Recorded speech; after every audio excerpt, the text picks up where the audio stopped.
levando a mensagem da cruz ao mundo. Esta é a Rede Som Life de televisão. Bem-vindo a um estudo na palavra, uma série de estudos bíblicos focalizados na cruz de Cristo.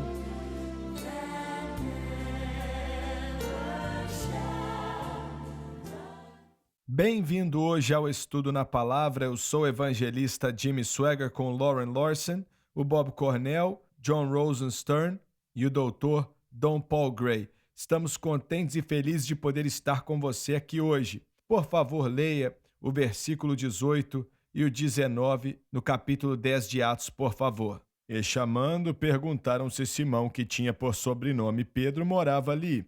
Especifica enfaticamente aonde somente Pedro era o bastante. Vamos falar um pouco sobre isso aqui? Cornélio foi quem falou para eles que eles tinham que buscar um homem chamado Simão Pedro, só ele. Não era qualquer um, tinha que ser esse homem aqui. Pode continuar. E pensando Pedro naquela visão, tentando entender o que o Senhor falou, disse-lhe o Espírito Santo, eis que 3 varões te buscam. E Dr. Gray, o programa passado acabou e você estava para dizer algo e o tempo acabou?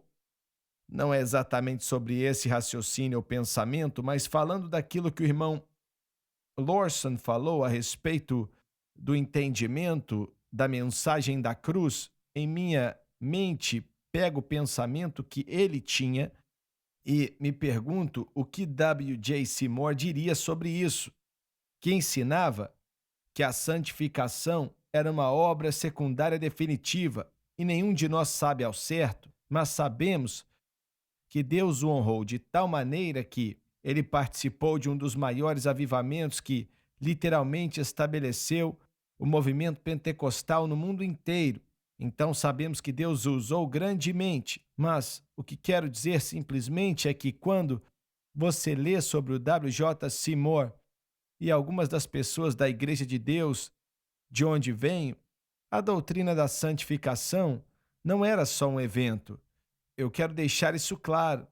Quando criança, eu me lembro disso como um evento. Você tem que ser salvo, santificado e cheio. Mas ensinávamos também que você tem que ser cheio e cheio outra vez e outra vez. E adicionavam também que você tem que ser santificado e santificado de novo e depois de novo, em termos de entender a santificação. E quando criança, eu lembro e entendia que a santificação sempre estava conectada com a cruz. Tá certo. Como eles descreviam a santificação, como ocorria?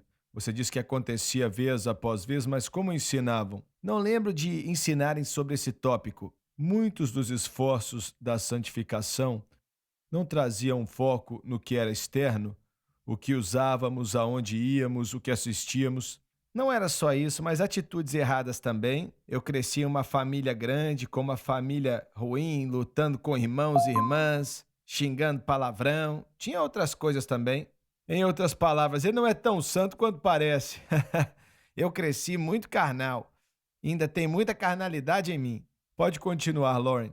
O que tentamos estabelecer é que, quando falamos da cruz e associamos com santificação, estamos dizendo que estamos treinando o crente e que ele não só precisa de um evento, outro evento e outro evento, mas ele precisa de um fluir diário da graça de Deus e que isso ocorre não indo até um altar em uma igreja e sendo santificado outra vez e não fazendo um outro comprometimento, mas em um processo contínuo que acontece quando mantemos nossa fé em Cristo, no que ele fez, e não ter fé nas coisas que fazemos em relação à santificação ou tentando nos santificar. Nos estudos que eu vi, e você estava lá, então certamente não estou discutindo com isso. Mas o que eu vi e o que eu ouvi é que a santificação era ensinada, na maioria dos casos, como um meio de legalismo. Você era empurrado, e isso é totalmente antiético, é contrário ao que estamos ensinando aqui. Então é disso que estou falando. enquanto penso que a ênfase. Deixa eu dizer de outra maneira, espera. Ver a necessidade e entender a necessidade de santificação e entender como isso acontece são duas coisas diferentes. E creio que a igreja primitiva, voltando até Martim Lutero, entendia a santificação como necessidade. Mas como era feito? Estou tentando dizer que quando falamos de revelação progressiva, você mencionou o avivamento da Rua Azusa, e glória a Deus por isso. Agradeço a Deus por Martinho Lutero também. Mas não quero voltar aos dias de Martinho Lutero, porque houve um grande mover de Deus lá. Quero pegar o que Lutero aprendeu e levar adiante. E creio que isso aí é a posição que temos que ter. Eu não nego que a Rua Azusa foi uma grande introdução para o batismo com o Espírito Santo, alcançou o mundo inteiro e influenciou o mundo. Mas creio que Deus quer nos ensinar como povo, como igreja, como o Espírito Santo trabalha, não só no termo santificação, mas na experiência da santificação. E acredito que ele nos deu informação hoje que talvez tenha sido vista um pouco aqui, um pouco ali, mas agora a oportunidade de aprender e experimentar como um todo é maior. Você falou em um programa passado que só existe um Espírito Santo, um só, não são vários. E a ideia é que ele nos ajuda a crescer na graça e no conhecimento do Senhor, ter vitória sobre o mundo, a carne e o diabo e por aí vai.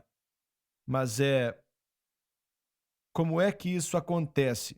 Acreditamos que é feito estreitamente pelo Espírito Santo operando através da cruz, e que o crente tem que colocar a fé dele ou dela exclusivamente em Cristo e no que ele fez na cruz.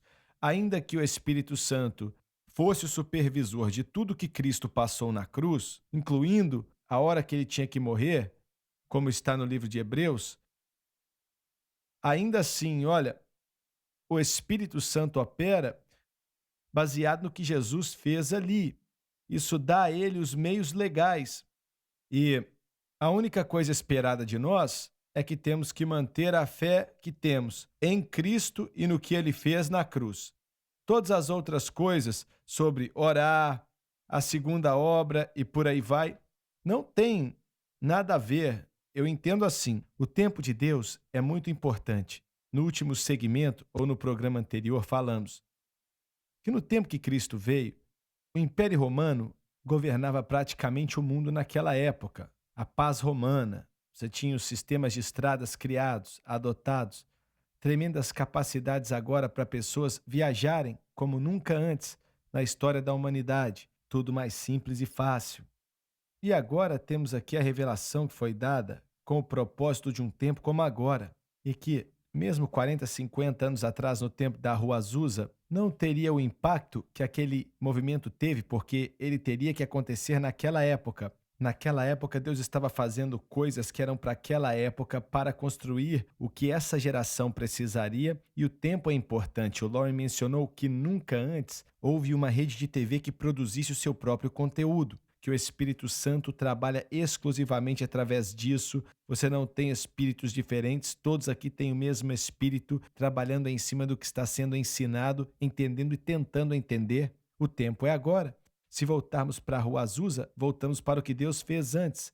E o Senhor repreendeu aqueles que estavam no tempo de Esdras e Neemias. Não olhem para trás e não despreze o dia de pequenos começos, o que o Senhor estava fazendo na época. Olhe para frente, olhe o que o Senhor está fazendo agora. Aquelas pedras queimadas não eram lindas para muita gente, mas aquelas pedras queimadas nos representavam, com quem ele construiria a igreja. O tempo de Deus é importante. O reagrupamento de Israel, tentei explicar por 4 semanas aqui, mas acredito que passei a mensagem que o tempo do que o Senhor fez era muito importante, até na situação onde os judeus eram para ser exterminados da terra. O genocídio que aconteceu explicou a destruição em massa, querendo eliminar a raça dos judeus. Foi o que aconteceu.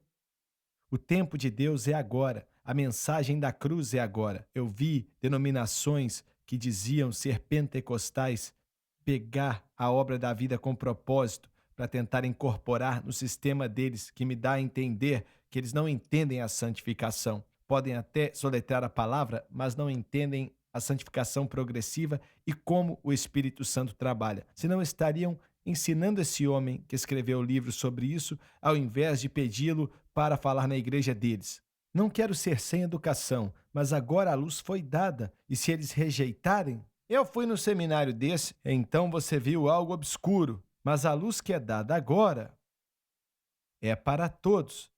E se rejeitarmos essa luz, a luz que Deus dá, a luz que eles têm vai ser removida deles, é o que a Bíblia diz. E eu não quero ver isso acontecer. Não quero ver essa denominação sofrer essa consequência. A revelação e a mensagem da cruz é para preparar a igreja para ser santificada para a vinda do Senhor Jesus Cristo. E vai acontecer em breve. É a única coisa que pode criar a noiva pura preparada para receber seu noivo. O Espírito Santo é que opera em nossa vida e nossos corações. Nós não temos como fazer nada.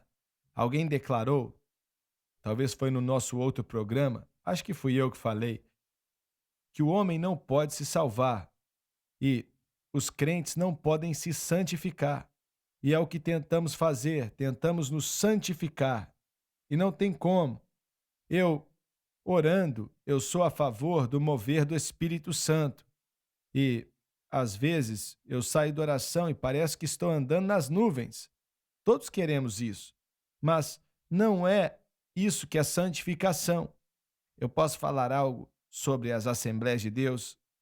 A maior necessidade na Assembleia de Deus hoje é entender totalmente o que você ensina aqui em termos da mensagem da cruz. Precisamos disso desesperadamente.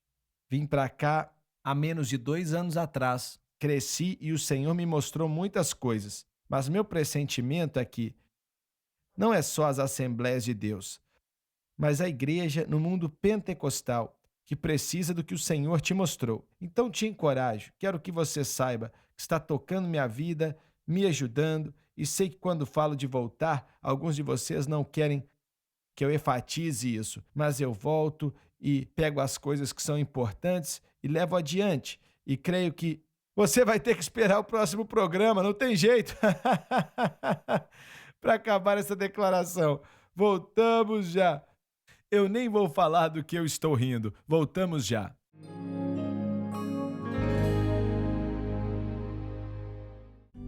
Todo